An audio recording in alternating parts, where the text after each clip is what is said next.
Hello, this is the From Our Own Correspondent Office at Bush House in London. You can check out what we're up to by signing up to our Twitter feed. But here's a download of our latest programme on BBC Radio 4, introduced, as ever, by Kate Adie. People are losing their homes. Families are living on the street. Angry Spaniards tell us their concerns as the big bank bailout does little to ease the country's financial plight. Burma's open again for business, but what's behind the government desire to drive through reforms and introduce democracy?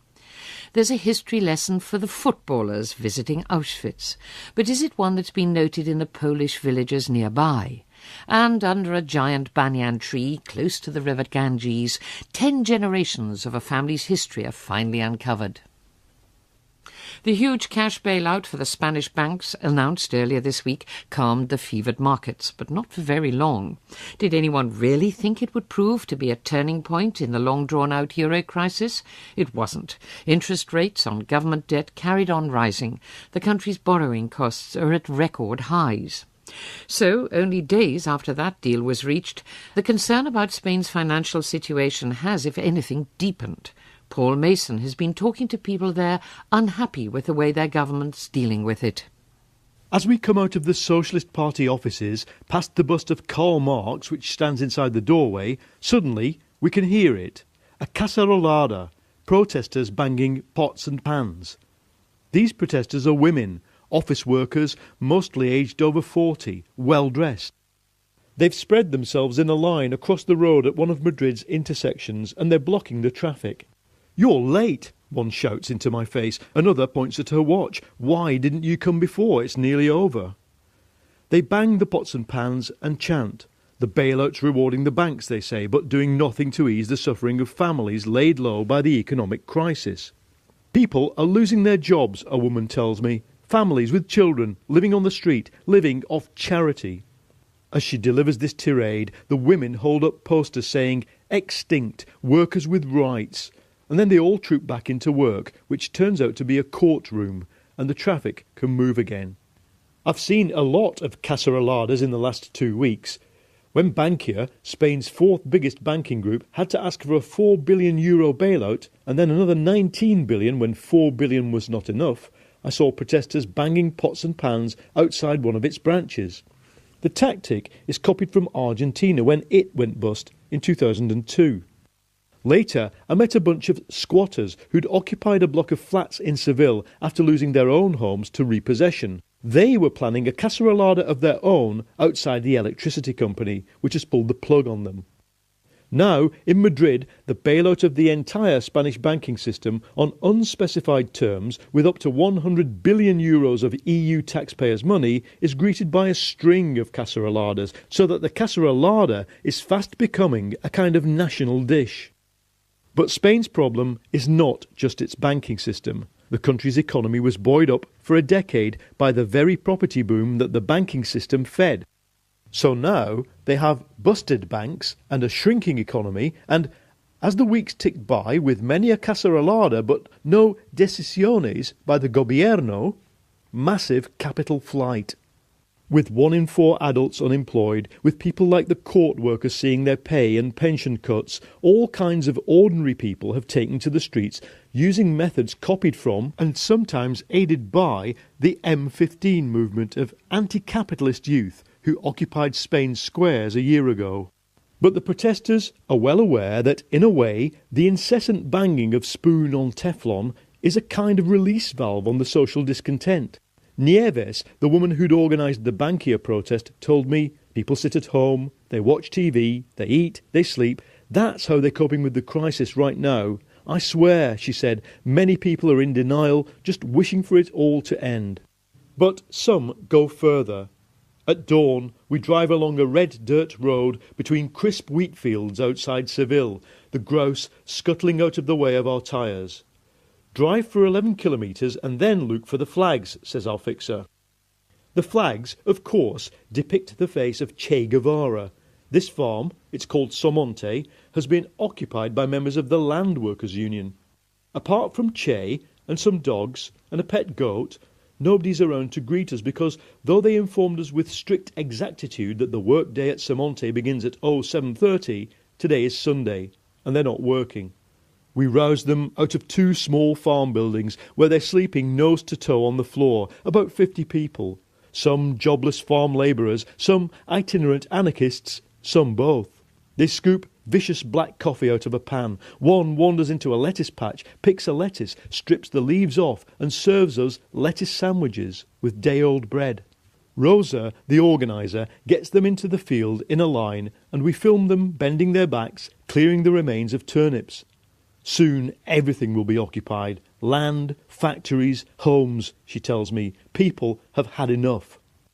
Then some men on powered microlights start buzzing around over the farm. This is fun for a while and the workers wave at them until they see that one is trailing a Francoist flag and realise this is actually a counter-demonstration by right-wingers. Was the land here occupied during the Civil War? I ask. Rosa takes a deep breath. No. She points to an old man shuffling at the edges of the farm. That's my dad, 83 years old. The landowners, the Francoists, made him eat olive oil and grasshoppers to make him vomit up the red inside him. She draws 2 stiff fingers down her cheeks to preempt translation. He cannot tell the story without crying. And that's Paul Mason. The revolution in Libya may have brought about the downfall of President Gaddafi, but it's not, as yet anyway, ushered in peace and harmony. This week there have been tank battles between rival tribes in the mountains of western Libya, which left several people dead. And in the city of Benghazi, the new authorities have been talking about the attack on a British diplomatic convoy earlier in the week. It was, they resolved, the work of Islamist militants. Neither incident has caused much surprise among Libyans who've become accustomed to a state of near anarchy in their country. Rana Jawad in Tripoli says many believe it's the price to be paid for liberation from years of Gaddafi tyranny. A permanent smirk was plastered on my face as I drove back home from work. It was the realization that I no longer needed CDs to provide in-car entertainment. Now, to distract me from the road rage so prevalent on Libya's streets, there's entertaining radio, an explosion of new private stations, talk shows and music programs hosted by presenters, some professional, others much less so. Libya has changed in so many ways. There is a bottom line that most Libyans recognize today. The revolution freed them from the shackles of tyranny and has given them a voice which for so long was muted.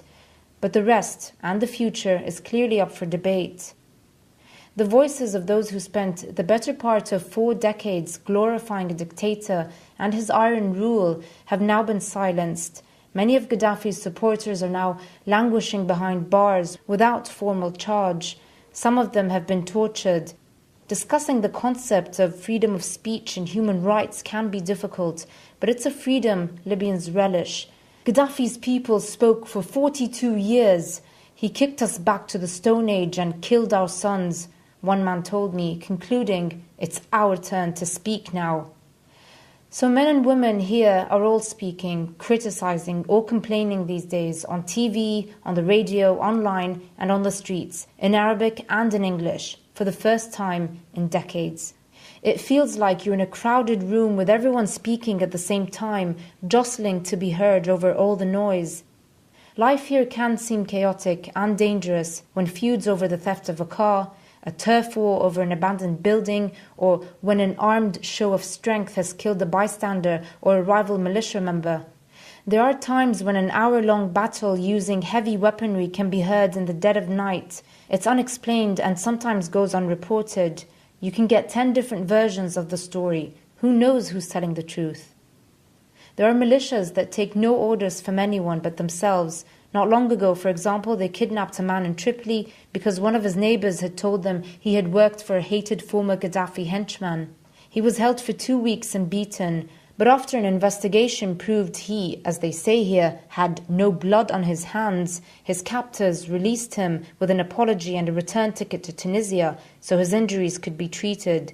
He still doesn't know what brigade, militia or security unit took him. As horrifying as that is, it doesn't surprise Libyans much. That's the way many Libyans were treated in the past. It will surely take a very long time for attitudes to change. Dictatorships can give a false sense of security and unity. Libya no longer exists trapped within a security blanket where everyone sings praise and undying love to their leader. It now has its very visible common criminals, jihadists, dissenters, opposition groups, and transitional authorities who are accused of being ineffective. But post-revolution Libya is not all doom, gloom, and abuse. Far from it. There are more fast food chains, cafes, and shops than ever before. Corruption may be as rife as ever, but trade in oil and consumer goods is back to pre-war levels. There are political parties launching on a weekly basis, ranging from liberal Democrats to conservative and moderate Islamists. There are civil society groups that at times speak with one voice and at times make no sense at all. There are politicians who some approve of, but many despise, distrust, and mock. And of course that proliferation of radio stations, many for the first time at liberty to broadcast in English, a language once considered a tool of enemies of the state. So when all these voices, opinions, and noises are heard at the same time, people peering in from the four corners of the globe may call it chaos. But to many Libyans, it is freedom. It may be fragile. It has certainly come at a high price. It's one they will have to keep paying for many years to come. It is, as one Libyan succinctly put it, civilized anarchy. But it is the first freedom they've ever known. Rana Jawad in the Libyan capital, Tripoli. After 60 years of isolation, Burma is again open for business. The government says it's in the midst of radical economic and political reform. The Western world has responded by easing sanctions. Businessmen hoping for lucrative deals are falling over themselves to rebuild relations with this once pariah state. But the Burmese authorities still face serious problems. This week, army reinforcements were sent in to restore order in the west of the country after bitter fighting between Muslim and Buddhist communities. Lucy Hooker says the road to reform could turn out to be a long and hard one. A stroll around Rangoon's central market is a bit like wandering through Aladdin's cave. The floor's dirty, but at eye level there are cascades of twinkling diamonds and strings of glistening pearls. There are intricate carved pieces of jade and sky-blue sapphire necklaces. For years, sanctions have meant that Westerners didn't have direct access to Burma's riches. Western governments argued that buying them channeled funds directly to a regime responsible for human rights abuses, corruption and violence against its own people. But these restrictions are gradually being lifted now, and I'm wondering how long it'll take for the stigma attached to Burmese bling to fade. The woman behind the counter tells me the pigeon's blood ruby ring, sitting temporarily on my finger, is best quality, famous for its deep hue, but if I want to buy it, I'll have to hand over $50,000 in cash. Thanks largely to those sanctions, every transaction here still involves piles of banknotes. There's certainly no stigma attached to doing other business deals. Not if Rangoon's hotel lobbies are anything to go by. Businessmen are flocking in from all corners of the world, swapping name cards and phrases like the last frontier, untapped market and strategic hotspot. But what sort of look-in are these newcomers likely to get? Despite the reformist rhetoric, Burma's economy is still dominated by the military's holding companies and by a handful of powerful business tycoons. If you build a house or drink a beer, the chances are you're paying one or the other. So, is the government serious about allowing others into these lucrative sectors? I want to ask them directly, so I take the 5-hour drive out of Rangoon to the country's new capital, Naypyidaw. Carved out of the wilderness a decade ago, this city is a boondoggle, a costly joke at the expense of Burma's impoverished population. It boasts 24-hour electricity, roads the width of a football pitch, but few cars. There's even a zoo with an air-conditioned penguin house. Here, visiting foreign dignitaries don't see the squalor or poverty of real Burma, and the government isn't reminded of the country's many problems which need addressing. On the walls of the Ministry of Industry, there are life-sized photographs of the generals who have run Burma for decades. The minister I've come to interview was once Commander-in-Chief of Burma's Navy, and he was Industry Minister in the previous government, just as he is in this one. So Theng is smiling like a Cheshire cat.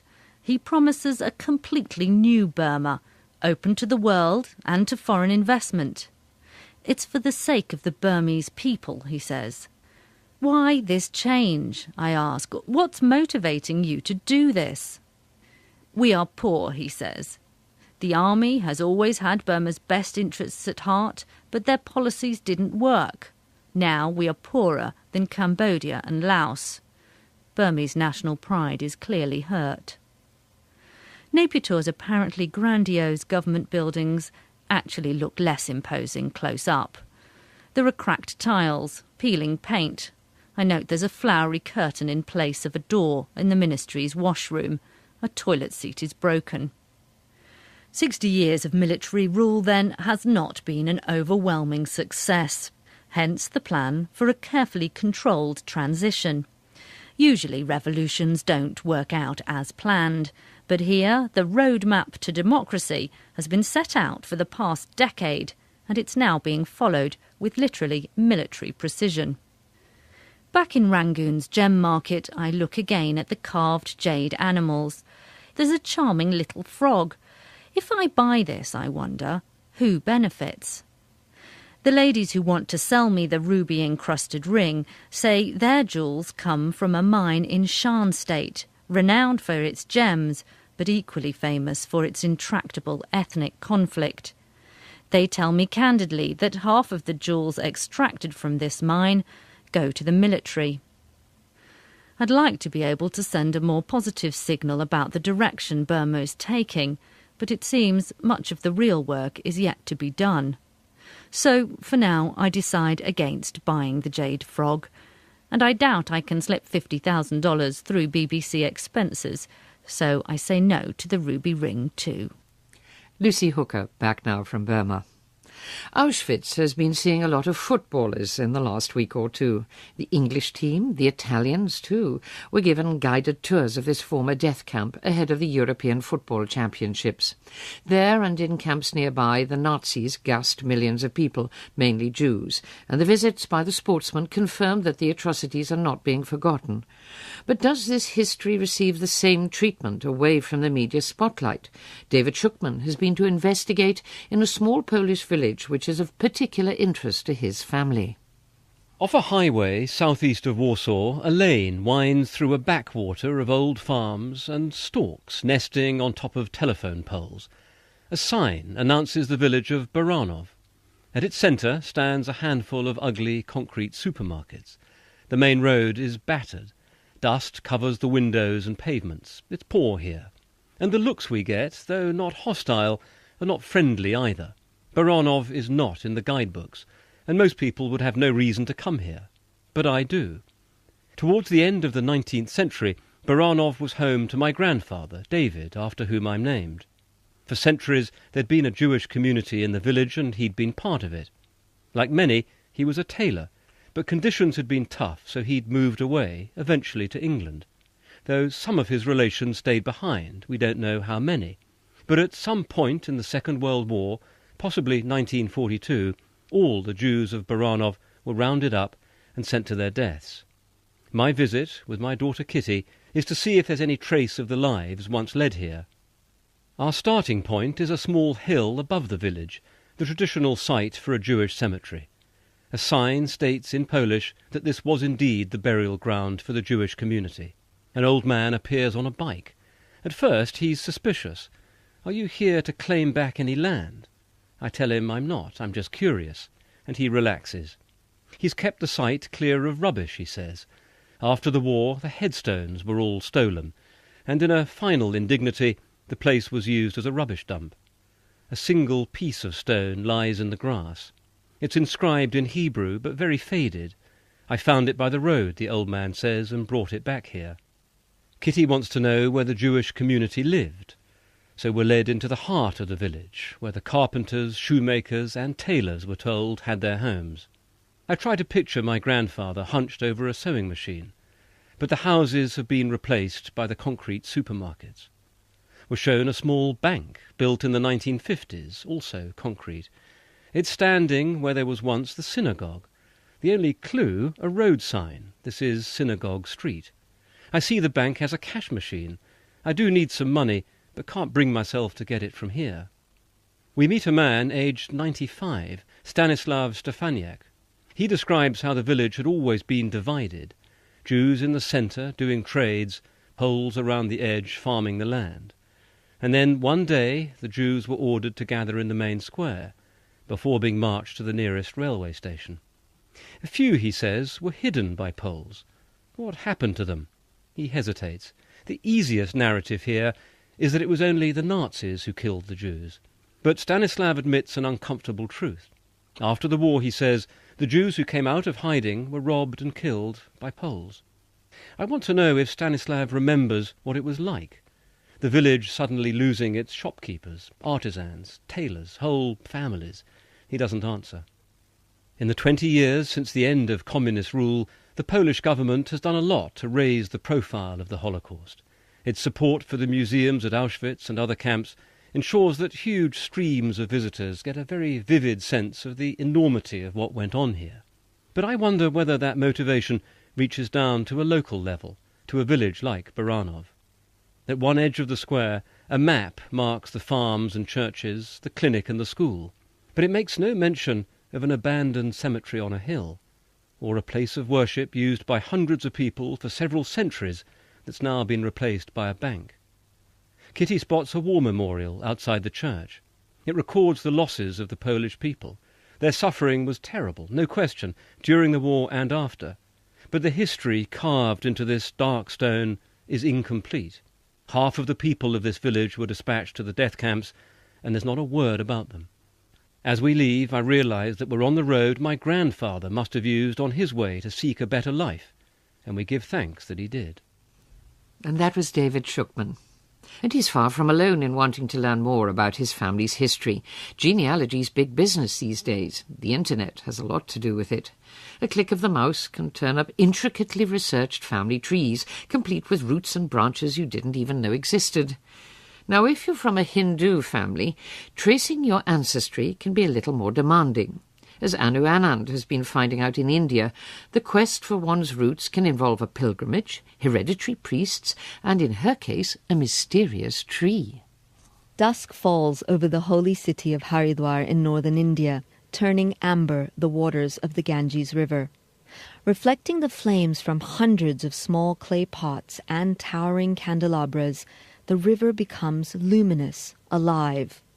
By day, thousands of Hindu pilgrims wash away their sins or perform last rites with the ashes of their deceased loved ones.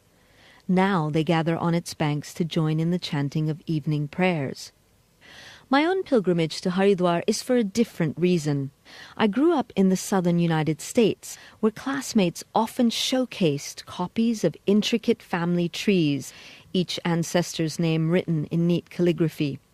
Their roots had been carefully unearthed through public records, family Bibles, and by whizzing through the black and white microfilm reels held in the big library downtown.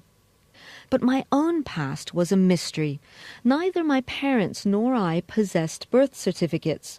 My mother didn't even know her real date of birth. Like many of her generation, it had simply been concocted when officialdom required it. It was only when I moved to India in my 20s that I heard of an ancient Hindu genealogical tradition, a tradition I'd finally come to see for myself. When Hindus make a pilgrimage to a holy place, they also reconnect with their personal family priest and record births, marriages, and deaths on long paper scrolls. The earliest records, written on palm leaves, have been lost to the elements. But there are sites across India where such records can still be found, and Haridwar remains the most comprehensive and well-preserved repository. Today there are some 300 hereditary priests, or pandas, still at work. As evening prayers ended, I set off into the Warren of Alleys to find my family priest. The only trouble is, in order to find your historian, you need to already know something of your family's history. I'm looking for the Anands. They were from Rawalpindi, I think, I told the priests, loitering in carved wooden doorways. One invited me inside. He leafed through a scroll, its pages scrawled with names and dates, the script alternating between Hindi, Urdu and Punjabi, the three main languages of northern India. I felt my heart begin to race with anticipation. I wasn't expecting to find any kings or spies or luminaries in my family tree, just a confirmation that I belonged somewhere. 3 priests later and no joy. Without computerized records or even a local registry, the search for the right priest could take weeks. In desperation, I phoned my father in Florida. He'd met our family panda once, when my grandfather died. Perhaps he would remember where. It was 4:30 a.m. local time. He finally answered, his voice groggy with sleep. "All I remember is a giant tree in a courtyard," he told me. That's where I found him. A tree? Great! Dusk had now turned to night, and I was forced to abandon my search. Had I come so far only to fail? The next morning I redoubled my efforts. A local man overheard my entreaties and tapped me on the shoulder. "I know this tree," he said. A few minutes later he unlatched heavy double doors onto a hidden courtyard, and in the middle was one of the thickest banyan trees I'd ever seen. Centuries of girth, hundreds of tangled roots reached for the ground, obscuring a doorway. Here, finally, lay the key to my past. Inside, Mahendra Kumar, a round, jovial man, laughed as I recounted my journey. Moments later, as my eyes watered with delight, he unraveled 2 scrolls, dating back to the early 1800s.